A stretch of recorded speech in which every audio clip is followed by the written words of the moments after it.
JT Top News supported by SK Seth Jewelers Logistic Partner BBC Logistics। Dubai multi commodity centre फरवरी 2022 में Dubai diamond conference का करेगा आयोजन। Conference में future of diamond विषय पर होगी विस्तार से चर्चा। एंटवर्प वर्ल्ड डायमंड सेंटर और अलोसा ने किया एक नया समझौता। समझौते के तहत किम्बर्ली प्रक्रिया का समर्थन और पारदर्शिता की रक्षा के लिए दोनों मिलकर करेंगे काम। ज्वेलरी क्षेत्र की कंपनी सेनको और एथोस मिलकर लाएंगे IPO। बाजार से 500 करोड़ रुपए जमा करने की है योजना। अंतर्राष्ट्रीय बाजार में सोने के दाम में उतार चढ़ाव जारी। $1790 प्रति औंस के लेवल तक पहुंचा सोना। और मुंबई शेयर बाजार ने लगाई जोरदार छलांग। 1.5% से अधिक की बढ़त के साथ बंद हुआ सेंसेक्स और निफ्टी। आप देख रहे हैं JT टॉप न्यूज। पेश है ज्वेलरी इंडस्ट्री की अपडेट खबरें।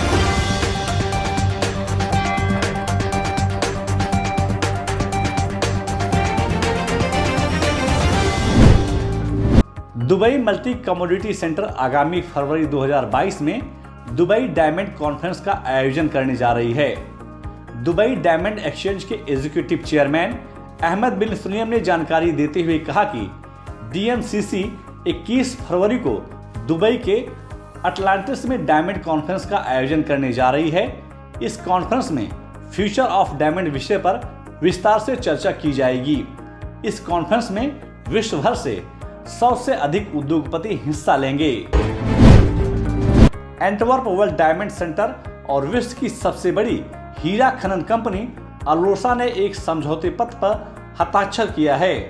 इस नए समझौते के तहत दोनों के बीच संबंधों में सुधार और मार्केटिंग के सिस्टम पर विशेष फोकस किया जाएगा।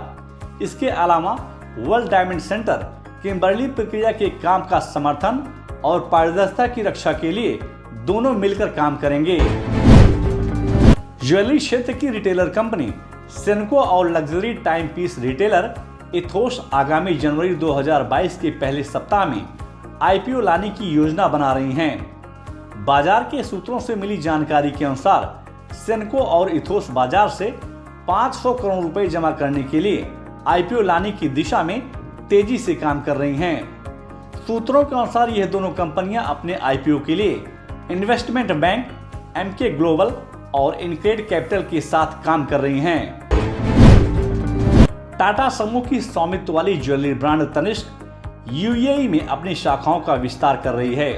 कंपनी द्वारा दी गई जानकारी के अनुसार तनिष्क ने इस सप्ताह दुबई में 2 शोरूम का उद्घाटन किया है और जनवरी माह में अबू धाबी में एक और शोरूम का उद्घाटन करने जा रही है। एक रिपोर्ट के अनुसार तनिष्क आने वाले 12 से 18 माह के दरमियान भारत के बाहर तनिष्क की 15 शाखाएं खोलने पर विचार कर रही है।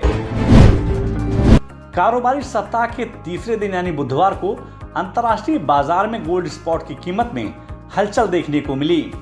दिन भर की ट्रेडिंग के दरमियान गोल्ड स्पॉट की कीमत में करीब $5 प्रति औंस से अधिक की बढ़त देखने को मिली।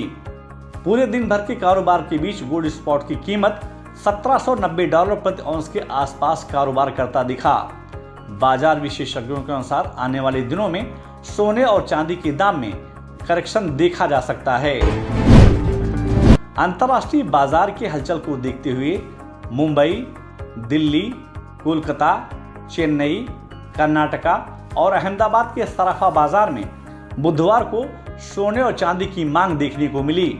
स्थानीय बाजार में सोने और चांदी के दामों में उतार चढ़ाव के बीच मुंबई सराफा बाजार में शुद्ध सोने के दाम 140 रुपए प्रति 10 ग्राम की बढ़त के साथ 48,200 रुपए के स्तर पर कारोबार करता दिखा, जबकि शुद्ध चांदी 93 रुपए प्रति किलो की गिरावट के साथ 61,735 रुपए के स्तर पर कारोबार करता हुआ दिखाई दिया।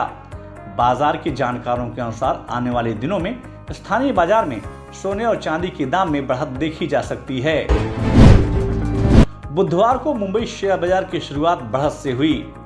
शेयर बाजार की निगाहें RBI के क्रेडिट पॉलिसी पर सुबह से लगी थीं, लेकिन RBI द्वारा अपनी दरों में कोई बदलाव न किए जाने की घोषणा के बाद घरेलू और विदेशी संस्थागत निवेशकों ने बाजार में जमकर खरीदारी करनी शुरू कर दी, जिसके चलते सेंसेक्स और निफ्टी में बढ़त देखने को मिली।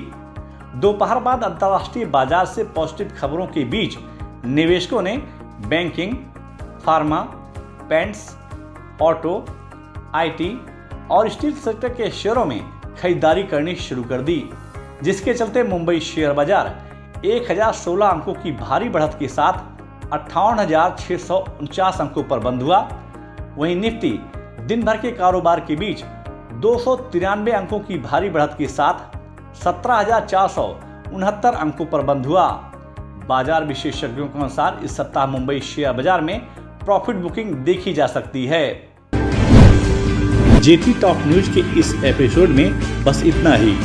आपको यह न्यूज कैसी लगी और आपके क्या सुझाव हैं, हमें कमेंट बॉक्स में जाकर शेयर जरूर करें। और अगर अभी तक आपने जेटी टॉप न्यूज को सब्सक्राइब नहीं किया तो आप तुरंत सब्सक्राइब, लाइक और शेयर जरूर करें, जिससे आप तक ज्वेलरी इंडस्ट्री की अपडेट खबरें पहुंचती रहें। JT Top News supported by SK Seth Jewelers Logistic Partner BVC Logistics.